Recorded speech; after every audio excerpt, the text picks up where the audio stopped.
वालेकुम गाइस, कैसे हैं आप? उम्मीद करते हैं आप सब खैरियत से होंगे, खुश होंगे और हमारी दुआ है कि हमेशा खुश रहें, हंसते और मुस्कुराते रहें। मेरा नाम है रहमान अनवर और मैं हूं मोहम्मद सैयद और मैं मुजफ्फर इकबाल। और भाई आज हम जिस वीडियो पे करने जा रहे हैं, इस वीडियो का टाइटल है Sweden shut downs embassy in Pakistan for security reason.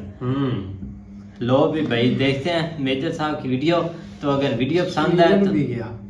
तो अगर वीडियो पसंद आए तो लाइक सब्सक्राइब जरूर कीजिएगा और कमेंट में अपनी राय का इज़हार जरूर कीजिएगा। करते हैं वीडियो स्टार्ट और देखते हैं।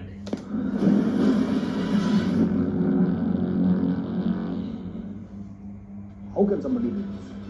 इतनी क्रूरता, इतनी बर्बरता कैसे हो सकती है?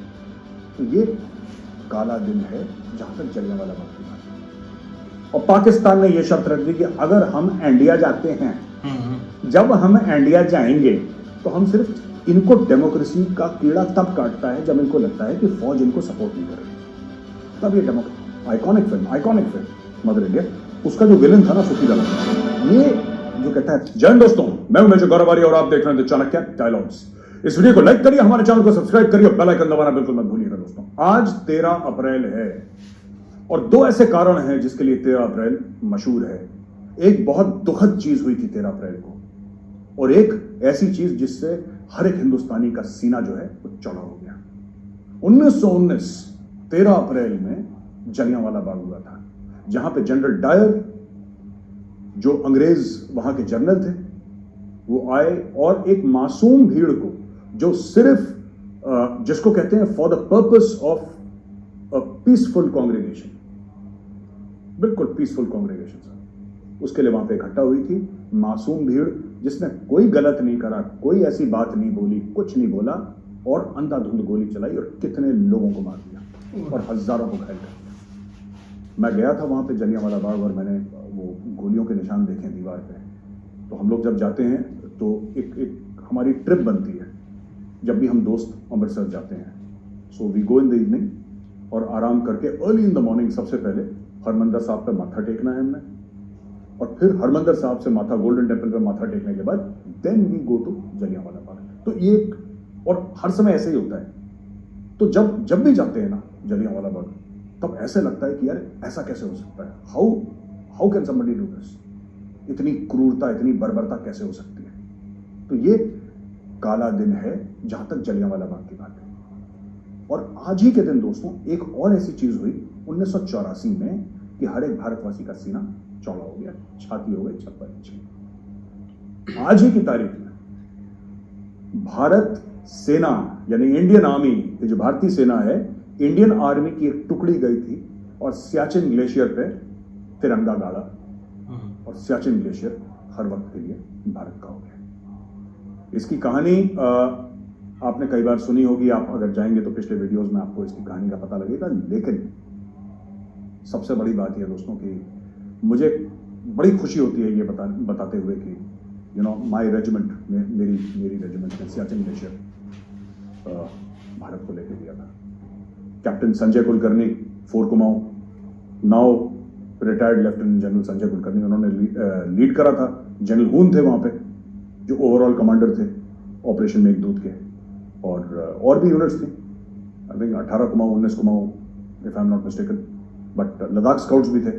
लेकिन जो पहले थे वहां पे वो कुमाऊं नहीं गए थे वहां पे, और फोर कुमाऊं ने झंडा गाड़ा था। तो मेरे लिए पर्सनली बहुत गर्व की बात है कि मेरी रेजिमेंट ने पूरा सियाचिन ग्लेशियर भारत को दिया। दोस्तों अब आते हैं खबरों पे। लोग कहते हैं कि यार मेजर, जो तुम्हारी जबान है ना, तुम्हारी तो जबानी काली है। कैसे? कल मैंने बात करी थी आईपीएल की दोस्तों, कल ही मैंने बात करी थी कि आईपीएल की, कि किस तरीके से आईपीएल हो रहा है इंडिया में, बड़ा हर्षोल्लास का माहौल है। और क्रिकेट के मामले में मैंने ये बताया था कि एशिया कप जो पाकिस्तान में होने वाला है, इंडिया ने मना कर दिया कि नहीं जी, हम तो एशिया कप जाएंगे नहीं। और पाकिस्तान ने यह शर्त रख दी कि अगर हम इंडिया जाते हैं, जब हम इंडिया जाएंगे तो हम सिर्फ चेन्नई और कलकत्ता में खेलेंगे, क्योंकि हम बड़ा सेफ फील करते हैं। पाकिस्तानी भी सेफ और अनसेफ फील करते हैं। देखो, उनमें दिल तो है यार, देखो इंसान का, ये तो मानना पड़ेगा, दिल तो है, धड़कता तो है यार। अब सेफ और अनसेफ तो फील करेंगे पाकिस्तानी। अच्छा, स्वीडन के एम्बेसी ने डर के मारे अपने एम्बेसी का ऑपरेशन इस्लामाबाद में बंद कर दिया।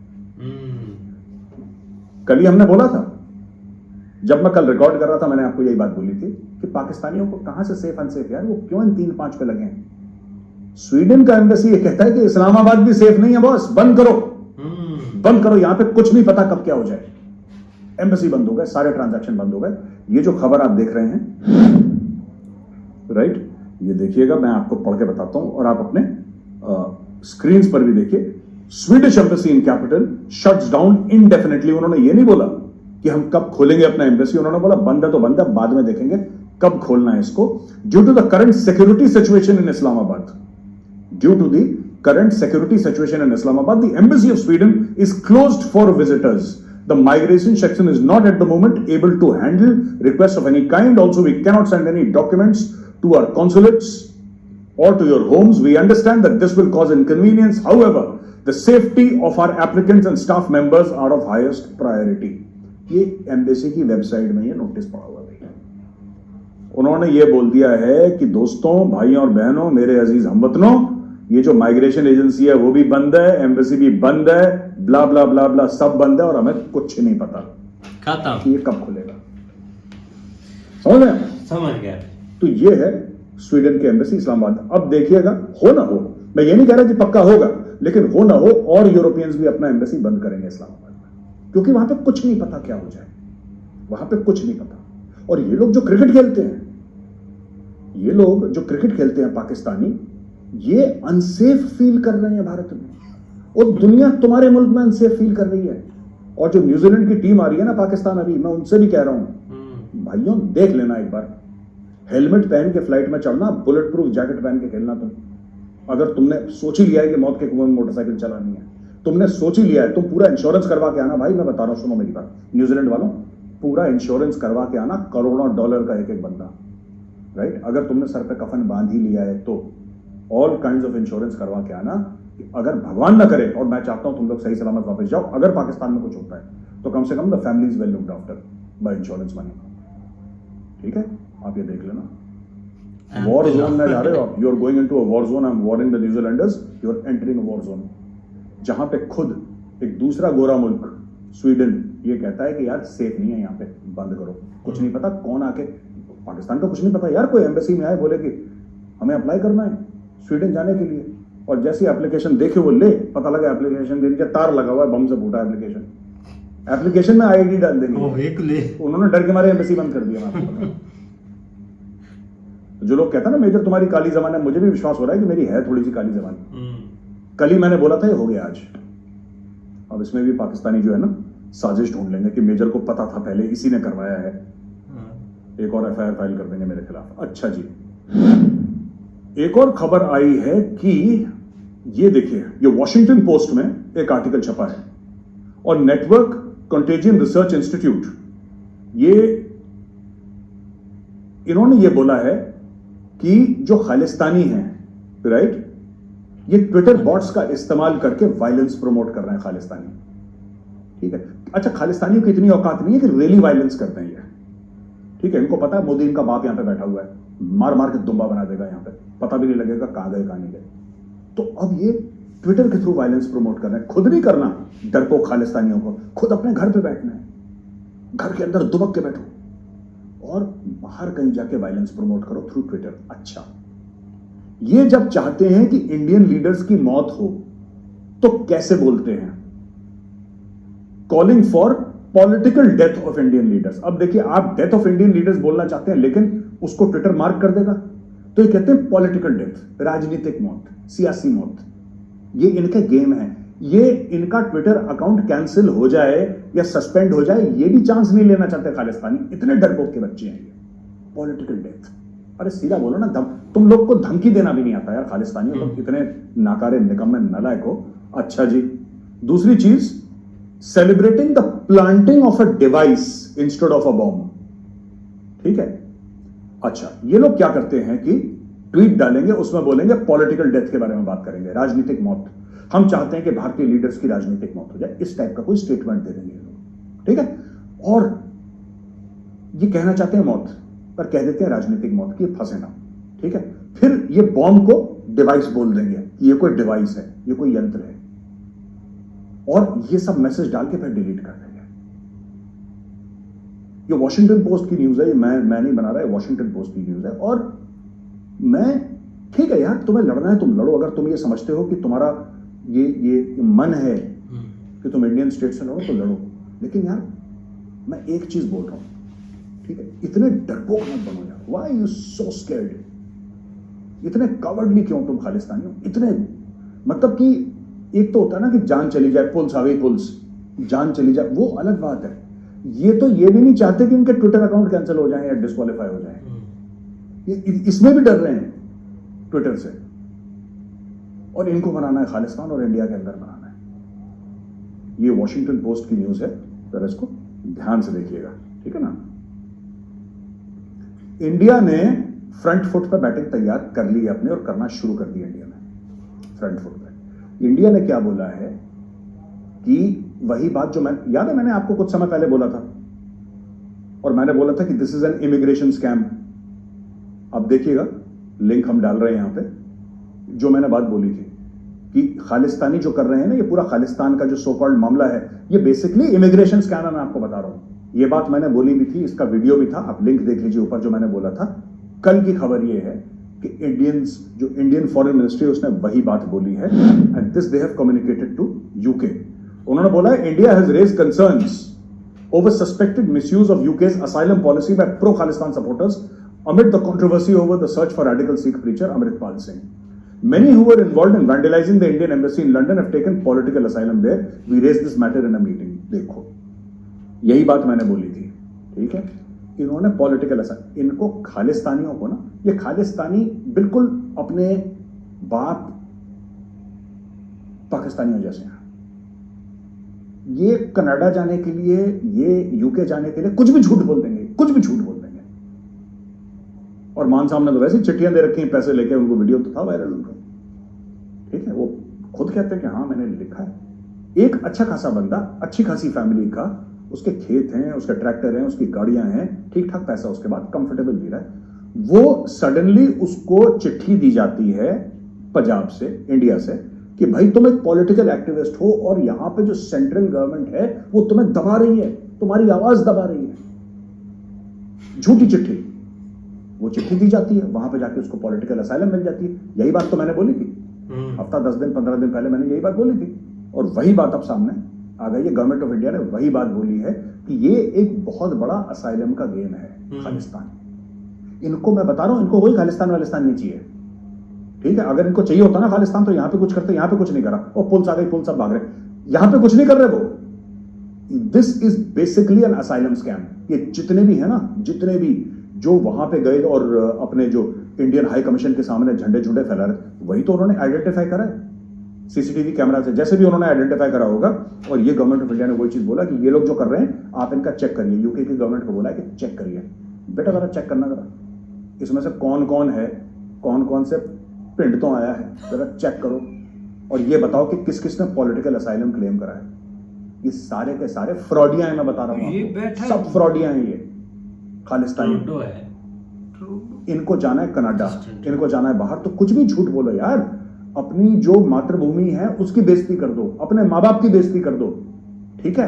ये किसी की भी बेइज्जती करेंगे, बस इनको यार वो किसी तरीके से भूख है, एक अंदर से हवस है उस वीजा के लिए, वहां की सिटीजन एक हवस सी है, उसके लिए कुछ भी कर देंगे। ये भूल जाते हैं कि अच्छा क्या है बुरा क्या है, और इस होड़ में सब लोग बाहर निकल जाते हैं। फिर ये झंडे लेके इंडियन हाई कमीशन, अब इंडियन हाई कमीशन ने जो रिपोर्ट करी थी पुलिस के पास, और अब ministry of external affairs MEA ने अब चाबी कसना शुरू कर दिया, और now they are directly talking to the UK government कि पता लगाओ कौन कौन है। और मैं तो ये भी कहता हूं उनको डिपोर्ट करो। इंडिया शुड, मैं अभी फिर से कह रहा हूं चीज, and I hope somebody is listening.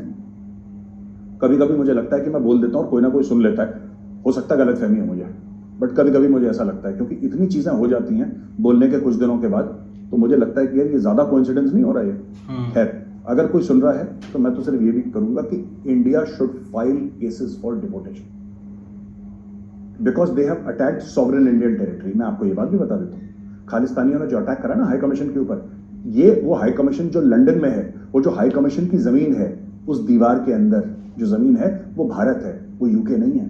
जिस तरीके से यूके का जो हाई कमीशन नई दिल्ली में है, वो जो यूके के हाई कमीशन की दीवारों के अंदर जो जमीन है ना, वो इंग्लैंड की जमीन है, वो भारत की जमीन नहीं है। चाहे फिर वो चाणक्यपुरी में हो, उससे कोई फर्क नहीं पड़ता।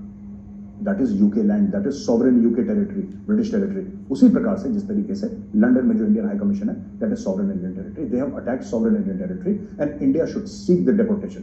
टाइम लगेगा, 10 साल लगे कोई बात नहीं, 15 साल लगे कोई बात नहीं, लेकिन भारत को इंडिविजुअल्स को बोलना चाहिए कि we need this person deported, इसको डिपोर्ट करो इंडिया, ठीक है। अब वो बोलेंगे इनको सिटीजनशिप दे दी, ये दे दी, वो दे दी, हमने कोई ठीक है, जो भी दे दी आपने, आप डिपोर्ट करो, ये इंडिया के गुनहगार हैं, आप इनको डिपोर्ट करो। India should ask for deportation and India should actually put top lawyers, इनको डिपोर्ट करो, इनको एक बार आने दो, इनको एक बार आने दो, और फिर पता आने के बाद इनको कहां भेजना है, असम, ठीक है। इनका जो बाप है ना हेमंत बिस्व शर्मा, वो वेट कर रहा है असम में, ठीक है, हाथ में सोटी लेके, बेटा हाथ आगे करो जरा, सेट बोलोगे खालिस्तान जिंदाबाद, नहीं मास्टर जी, नहीं, सेट बोलोगे खालिस्तान जिंदाबाद, नहीं मास्टर जी, नहीं, गलती हो गई बेटा, वो चाबी लगाएगा तुम्हारा, जो असम का सीएम है ना, असम का सीएम, वो तुम्हारी चूड़ियां कसेगा, भी रुक जाओ। We should call for the deportation of all these Khalistani rats, ठीक है, एंड इनके ऊपर केस चलना चाहिए। सिर्फ भारत के साथ गद्दारी नहीं, इन्होंने एक महान धर्म सिख धर्म के साथ भी गद्दारी करी है, ठीक है। इनके ऊपर बेगुरमती का भी केस चलना चाहिए इंडिया में। They have you know, these people have डिफाइड the Sikh faith. इतने अच्छे धर्म का नाम उन्होंने खराब करने के, खैर खराब तो कर नहीं सकते, इनकी औकात नहीं इतनी, लेकिन इन्होंने कोशिश करी है to sully the Sikh faith, such a great religion, and Khalistanis have tried to sully the name, blacken the name. नहीं कर पाएंगे जिंदगी भर, लेकिन फिर भी इन्होंने कोशिश करी है, ये भी इनके ऊपर केस चलना चाहिए। Government of India should call for deportation of all these Khalistani rats. तुम इंडिया आओ बेटा, बहुत तुम वहां पे यूके में ना, बहुत तुमने सिद्धू मूसेवाला के गाने सुन लिए, अब तुम इंडिया आओ, ठीक है। अब तुम्हें आसामी लोकगीत सुनाएंगे, you will hear folk songs of Assam, you please come here. अच्छा जी, कांग्रेसमैन शर्मन है यूनाइटेड स्टेट्स की, ये पाकिस्तान की खबर है। United States congressman Brad Sherman ने लिखा है secretary of state Anthony Blinken को, जो टोनी ब्लिंकन है ना, एंथनी ब्लिंकन, उनको लिखा है voicing concerns over democracy, human rights and rule of law. अच्छा, और इन्होंने एक और चीज देखो, ही highlighted several alleged cases of human rights violations in Pakistan, including cases against PTI chairman Imran Khan, Shahbaz Gill, Jameel Farooqi, and arrest of PTI leader Ali Amin Gandapur। ये गांधापुर वही है जिसके इतने लंबे लंबे बाल हैं, ठीक है जी। एनीवे, अब मैं ये कहना चाहता हूं कि इन्होंने चिट्ठी लिखी है, राइट, और ये जो चिट्ठी लिखी है उसमें उन्होंने कई सारी चीजें लिखी हैं, ठीक है ना, उन्होंने कई सारी चीजें लिखी हैं, और इमरान खान से मेरी फोन पे बात कराई और बहुत अच्छा करा ये सब। मैं बेसिकली क्या है कि पाकिस्तान तहरीक इंसाफ है ना, ये लॉबिंग फर्म्स हायर कर रहा है पैसे देके, क्योंकि इसको लोग पैसे देते हैं, ये अमेरिका में लॉबिंग फर्म्स हायर कर रहा है, और ये जैसे कोई बेरोजगार पॉलिटिशियन है उसको पैसे दे दिए, उसने कोई बात कह दी और ये इमरान खान के पक्ष में कह दी। यार मैं एक बात कहना चाहता हूं, मैं तो इंडियन हूं, और जो इमरान खान कर रहा है वो तो इंडिया के हक में कर रहा है, तो आई एम वेरी हैप्पी। जब गोरा आदमी आपको तंदूर के अंदर डालता है ना, तो मुझे बड़ी खुशी होती है यार, मैं आपको झूठ क्यों बोलूं। लेकिन मुझे ये बात समझ में नहीं आती, राइट, आप क्रिटिसाइज करते हो बाहर की जमीन में जाके पाकिस्तान को, चलो आपका हक है, आपका पूरा हक है, ठीक है। पीटीआई वाले हैं, पाकिस्तान में क्या हो रहा है, पाकिस्तान में डेमोक्रेसी का क्या हाल है, आप विदेश में जाके क्रिटिसाइज करो, वो आपका हक है, मैं उसमें नहीं बोल रहा कुछ, that is fine, that is okay. पर यार गोरे को पैसे देके अपने मुल्क को गाली दिलवाना, यार ये मुझे समझ नहीं है ये आई डोंट नो यार। ये मीर जाफर पाकिस्तानी था क्या? हो सकता है मीर जाफर पाकिस्तानी, उस जमाने में जब मीर जाफर था तो पाकिस्तान नहीं बना था, लेकिन अगर मीर जाफर होता तो पाकिस्तानी होता यार। मतलब आप एक बात बताओ, शहबाज शरीफ बुरा है, शहबाज शरीफ अच्छा नहीं है, पीडीएम की सरकार बुरी है, ये आप चीजें बोलो, आप बाहर जाके बोलो, अमेरिका में बोलो, यूके में बोलो, कनाडा में बोलो, कनाडा में, ऑस्ट्रेलिया में बोलो, दैट्स ऑल राइट, ये आपका पॉलिटिकल व्यू है। लेकिन यार आप गोरे को पैसा दे रहे हो, बोल रहे हो कि ठोको मेरे मुल्क को, ये गलत है। This is beyond my understanding, how you can do this to your own country. सही बात है भाई। हाँ जी गाइस, तो जैसा आपने भाई देखा कि मेजर साहब ने सही बात बोली कि भाई जो स्वीडन की एम्बेसी है ना, सबसे पहले ये बात की जाए तो भाई हर कोई जाने को यहाँ पर तैयार है, जिसको मौका मिलता है ना भाई वो जब पाकिस्तानी अपना भाई पाकिस्तान में नहीं रहना चाहता तो भाई आप ये बताएं कि दूसरा बंदा क्यों यहाँ रुकेगा भाई, और क्या उसको मजबूरी है अपनी जान गंवाने की, कि जो इन्होंने हालात बनाए हुए हैं या जो भाई इन्होंने ये मामलात बनाए हुए हैं। देखो ना 1 साल 1.5 साल हो गया भाई ऐसे ही मतलब कि सिस्टम चलता जा रहा है। पता नहीं, ऐसे ही लगता है कि देखो ना एक अजीब सी बात है, जब से एक चाइना एम्बेसी गई है ना, इनको तो तब से ही चला जाने था, अभी तक वेट इन्होंने क्यों किया इतना एम्बेसी? चाइना की एम्बेसी नहीं है, बंद हो कर चले गए।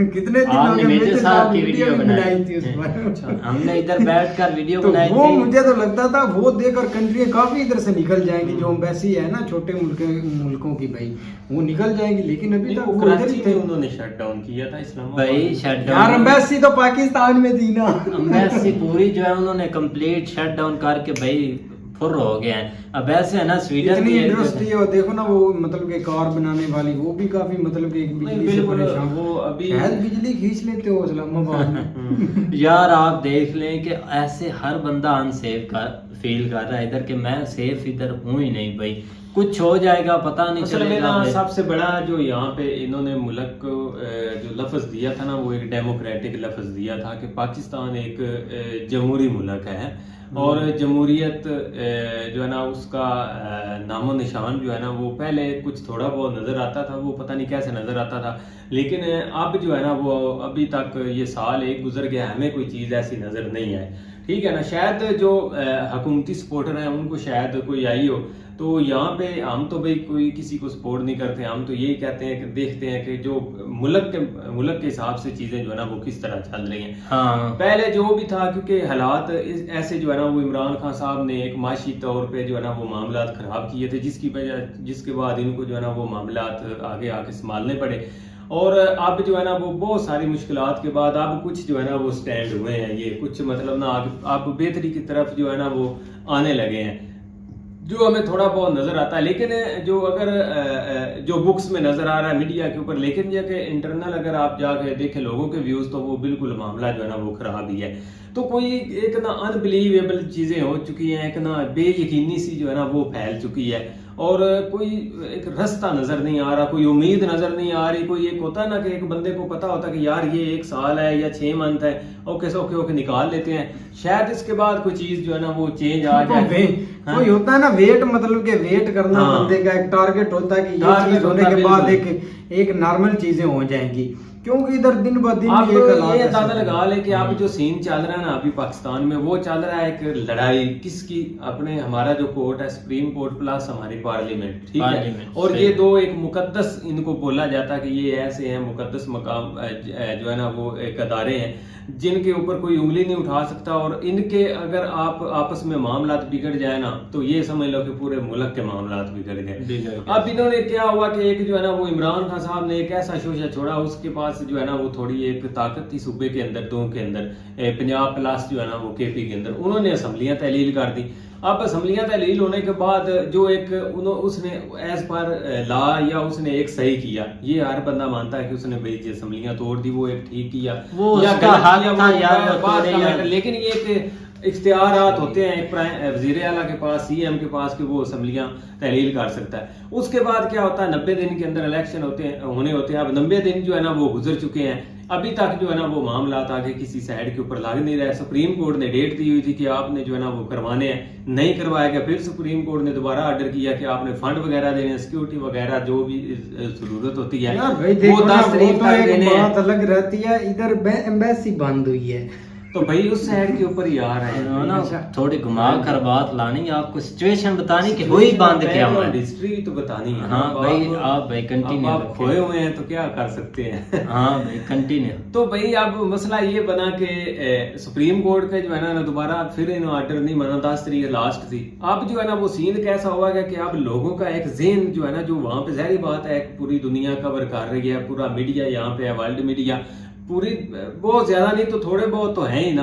अब वो जो चीजें देख रहे हैं कि यार यहाँ पे तो कोई अपने कॉन्स्टिट्यूशन को नहीं मान रहा, कोई अपने मेजर अदारों को नहीं मान रहा, तो ये मामला यहाँ किस साइड के ऊपर हैं। इसका मतलब ये कि ये एकदम जो है ना वो नोक के ऊपर चीज खड़ी हुई है, किसी वक्त भी धड़ाम हो सकता है मामला, जो एक लोग सोच रहे हैं। तो इसलिए जो है ना ये एक सिक्योरिटी रीजंस के हवाले से जो है ना वो यही है कि जब आपके अदारे बड़े बड़े आपस में लड़ पड़े, कोई पता नहीं है कि कोई एक जो है ना वो सीन नहीं बन रहा, एक पॉलिटिकल इंस्टेबिलिटी बनी हुई है, कोई मुल्क आपके साथ नहीं चल रहा, सारी हर चीज जो है ना वो आपके पास पैसा कुछ भी नहीं है, कोई मतलब आप ये कह रहे हैं कि किसी तरीके से अगर देखा जाए तो मामला जो है ना वो अजीबोगरीब है। तो फिर ऐसे हमेशा ही बंद होनी है। अब आपको याद हो कि नहीं, जब अफगानिस्तान में मामला अब लगा लोगों को कि हालात खराब होने लगे तो धड़ा धड़ा बहसियां जो है ना वो बंद होने लग गई थी। फिर क्या हुआ, 1-2 माह बाद जो है ना वो मामला उठ गए और आपके सामने जो कुछ हुआ। तो ये सीन जो है ना वो अब हम नहीं चाहते कि इधर हो, क्योंकि सफर करना बाद में बहुत मुश्किल हो जाना है पाकिस्तान के लिए। अफगानिस्तान का तो चलो सीन एक और तरीके का था, ठीक है, लेकिन ये कि यहाँ पे भाई थोड़ा सीन और तरीके का है। यहाँ उधर के लोगों और इधर के लोगों में बहुत ज्यादा फर्क है, और यहाँ पे मामला जो है ना वो बहुत मुश्किल से जो है ना वो कंट्रोल होने हैं। किसी में इतनी हिम्मत ही नहीं होनी कि वो मतलब कि आगे आए और फ्रंट फुट पे आके जो है ना वो चीजों को कंट्रोल करे। तो इस हवाले से मामले भाई अब तो ऊपर से न्यूजीलैंड यार ऐसे ही ना खराब हो रहे हैं, और भाई लोग देख रहे हैं कि यार इधर कोई कानून या कोई चीज है तो नहीं, तो इधर करना क्या है भाई, इसीलिए वो अनसेफ फील करते हैं तो अपना चुप करके भाई बोरी बिस्तरा बांधते हैं और यहाँ से भाई तितर की तरह हो जाते हैं भाई। यार ये आप देखो, हम तो यही कहते हैं कि भाई वो सिक्योर हो। आज शाम को एक ऐलान हुआ है उनके हवाले से कि उनको स्पेशल जो है ना वो एक रेंजर कवर करेगी, उनको सिक्योरिटी देगी। तो हम तो पिछले कुछ सालों से इस चीज के ऊपर बहुत ज्यादा खुश थे कि आप जो है ना इन चीजों के ऊपर हमारे जो कोई भी टीम आए तो हमें वो एक डर नहीं होता। लेकिन अब फिर वही सिचुएशन बनी हुई है, तो हम यही कहते हैं कि भाई अल्लाह रहम करे, अब दुआ ही कर सकते हैं चीजें बेहतर नहीं हो, बेहतर सही कौन चाहता है कि नुकसान हो। हाँ, बाकी मामला जो खालिस्तान वाले हैं भाई वो तो अब यही है कि यार उनको छोड़ो, वो चलो उनका मामला है, वो अब हल हो ही जाना, कभी ना हो जाना भाई। इंडियन गवर्नमेंट सख्त अब स्टेप ले रही है, तो हाँ। ऐसा ऐसा बेस्ट होता जा रहा है। बाकी भाई ठीक है, तो वीडियो काफी अच्छी थी, तो उम्मीद करते हैं आपको वीडियो पसंद आएगी। अगर पसंद आए तो लाइक सब्सक्राइब जरूर कीजिएगा और कमेंट में अपनी राय का इज़हार जरूर कीजिएगा। अल्लाह हाफ़िज़।